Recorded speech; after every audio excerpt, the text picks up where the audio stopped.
Assalamualaikum warahmatullahi wabarakatuh. Baik, sebelumnya perkenalkan terlebih dahulu, nama saya Afifah Nurhidayanti dengan NIM 2010104038 dari kelas Psikologi Islam A, mata kuliah Ilmu Dakwah. Nah, di sini saya akan sedikit menyinggung mengenai hidup sederhana.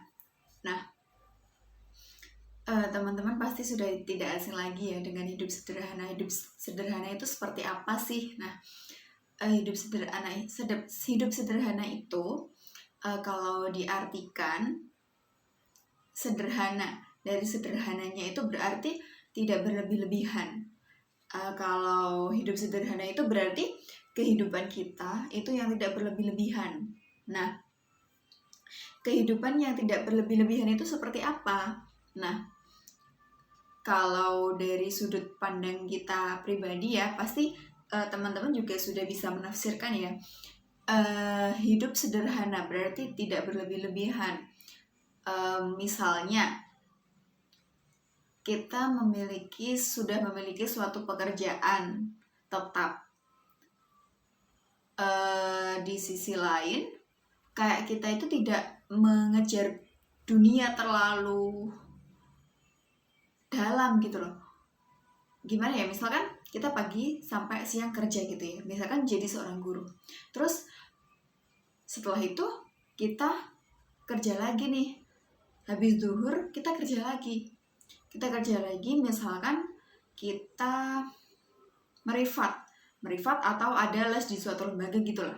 Itu sampai nanti maghrib. Setelah maghrib nanti kita buka privat lagi di rumah. Itu kesannya seperti kita terlalu mengejar dunia, meskipun sebenarnya tidak semuanya bisa diartikan seperti itu ya teman-teman. Semua itu kembali kepada diri masing-masing. Apakah itu didasari dengan untuk mencari ridho Allah, atau didasari dengan ingin menyampaikan ilmu yang kita miliki atau lain sebagainya. Kalau yang demikian itu berbeda lagi. Tapi kalau niatnya itu aku kerja sing rajin biar uangku banyak, atau biar nanti aku planningku itu semuanya tercapai secara maksimal. Misalkan tahun ini aku mau beli rumah, tahun ini aku mau beli mobil, tahun ini aku mau beli. Nah, itu yang dimaksud hidup berlebih-lebihan. Nah, jadi tidak sesuai kadar dari hidup kita.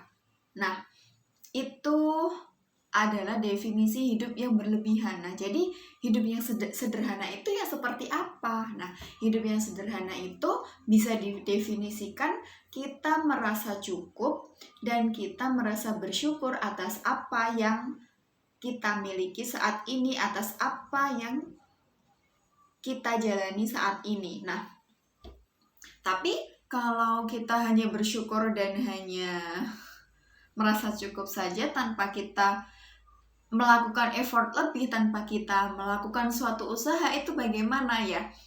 Bukan seperti itu juga. Jadi kita merasa cukup atas apa yang telah kita lakukan, atas apa yang telah kita usahakan. Nah, itu yang dinamakan hidup sederhana. Misalkan seperti ini, kita dari pagi sampai siang bekerja, it's okay, kita bekerja untuk mencukupi kebutuhan kita. Setelah itu kita istirahat, sorenya misalkan kita ada mengajar ngaji atau ada kegiatan privat atau apa seperti itu tidak masalah. Tapi jangan sampai kita memforsir hidup kita atau melebihi kadar kehidupan kita, karena itu juga tidak baik untuk kesehatan kita. Nah, kita merasa cukup, kita merasa sederhana. Alhamdulillah, hari ini aku diberi rezeki yang demikian. Semoga bisa berkah untuk hidup saya, semoga bisa berkah untuk keluarga saya, dan semoga bisa memberi manfaat untuk lingkungan sekitar saya. Seperti itu hidup sederhana. Kalau dalam Al-Quran, Allah itu telah menyebutkan di dalam surah Al-Isra ayat 27. Nah, bunyinya seperti ini. A'udzu billahi minasyaitonir rajim. Bismillahirrahmanirrahim. Innal mubadzirina kanu ikhwana syayatin wa kana syaitanu lirabbih kafura. Artinya, sesungguhnya orang-orang yang pemboros itu adalah saudara setan, dan setan itu sangat ingkar kepada Tuhannya. Nah, di sini sudah sangat dijelaskan bahwasanya orang yang boros atau orang yang berlebih-lebihan itu adalah temannya setan. Dan secara tidak langsung, setan itu ingkar kepada Tuhannya. Bisa diartikan sendiri ya, maksudnya dalam penafsiran kita sebagai orang awam bahwa kita sebagai temannya setan, berarti kita juga akan ikut ingkar kepada Allah karena kita temannya setan. Nah, seperti itu.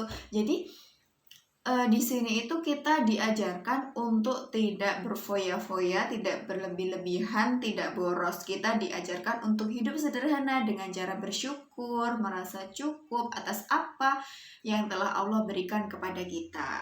Nah, seperti itu teman-teman. Bahkan hidup sederhana ini juga diamalkan oleh Nabi kita Muhammad SAW. Beliau tidak pernah hidup berlebih-lebihan, sekalipun dia seorang raja. Pada saat itu Nabi Muhammad kan beliau seorang raja di kalangan umat Islam yang masih sangat minoritas. Nah, Nabi Muhammad dulu itu misalkan nih punya harta ketika malam, dia masih punya sisa harta, beliau itu sangat bingung mau dikasih ke siapa harta ini. Nah, kalau kita sekarang beda ya teman-teman. Kalau kita nggak punya, misalkan nih kita malam ini nggak punya uang, aduh besok mau makan apa ya, misalkan anak kos nih, uangku udah habis, besok mau makan apa gitu kan. Sangat berbeda, pola pikirnya sangat berbeda dengan kita. Nabi Muhammad dulu berpikirnya uang ini mau diberikan kepada siapa, tapi kalau kita besok kita mau makan apa. Nah, itu sudah sangat berbeda sekali. Tapi untuk meminimalisir itu, setidaknya kita jangan berlebih-lebihan atau berfoya-foya terhadap suatu harta yang ada di dunia. Nah, terkait Nabi Muhammad nih, Malik bin Dinar radhiyallahu an pernah bersabda. Malik bin Dinar itu pernah bercerita bahwasanya Rasulullah itu pernah bersabda. Sabdanya demikian. Ma syabi'a Rasulullah sallallahu alaihi wasallam min khubzin khattu wala lahmin ila ala dhafaf. Nah, artinya Rasulullah tidak pernah merasakan kenyang karena makan roti atau kenyang karena makan daging, kecuali jika sedang menjamu tamu, maka beliau makan sampai kenyang. Hadis ini diriwayatkan oleh hadis Tirmidzi. Nah, ini juga contoh sederhana yang ada di kehidupan sehari-hari kita. Kalau Nabi Muhammad dulu itu berhenti makan sebelum kenyang dan tidak makan sebelum merasakan lapar. Tapi kalau kita saat ini pasti sedikit-sedikit pasti makan, sedikit-sedikit jajan, sedikit-sedikit aku nanti mau makan apa ya, siang nanti mau makan apa ya enaknya ya, nasi padang kayaknya enak, nanti sore mau makan apa ya, udah kepikiran, padahal yang siang aja belum kita lewatin nih. Nah, itu yang membedakan kita dengan Nabi Muhammad. Padahal Nabi Muhammad dulu sangat menganjurkan juga kepada umatnya bahwasanya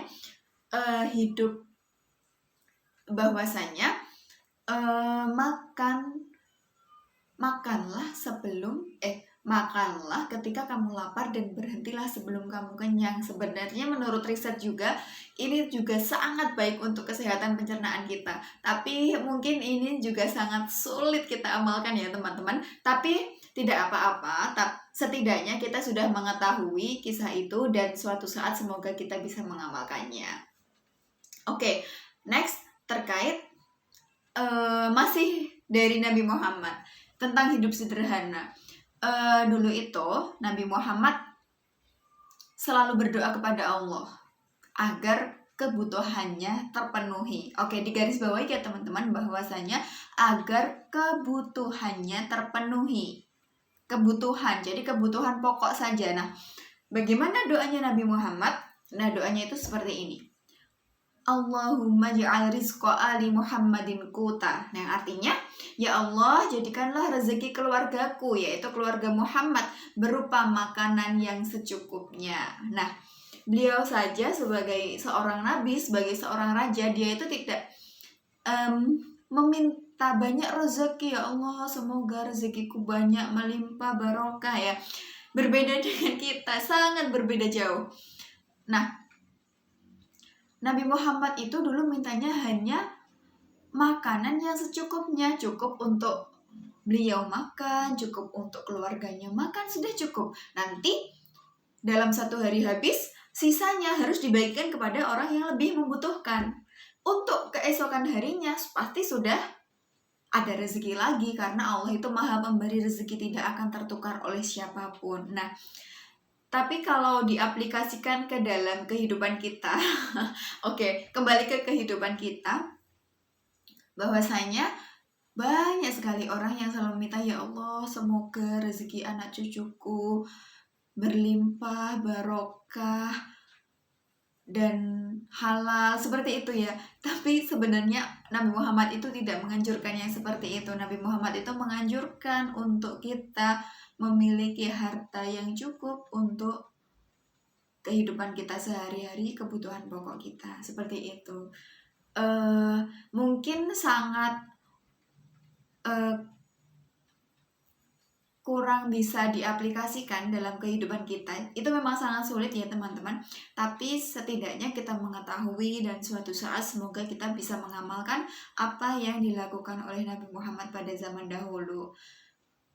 Karena kita sebagai umat Nabi Muhammad sangat diharapkan mampu menirukan apa yang beliau lakukan, sebagaimana Nabi Muhammad adalah suri tauladan terbaik bagi umat manusia yang ada di bumi ini. Oke, mungkin hanya itu yang dapat saya sampaikan. Kurang lebihnya saya mohon maaf.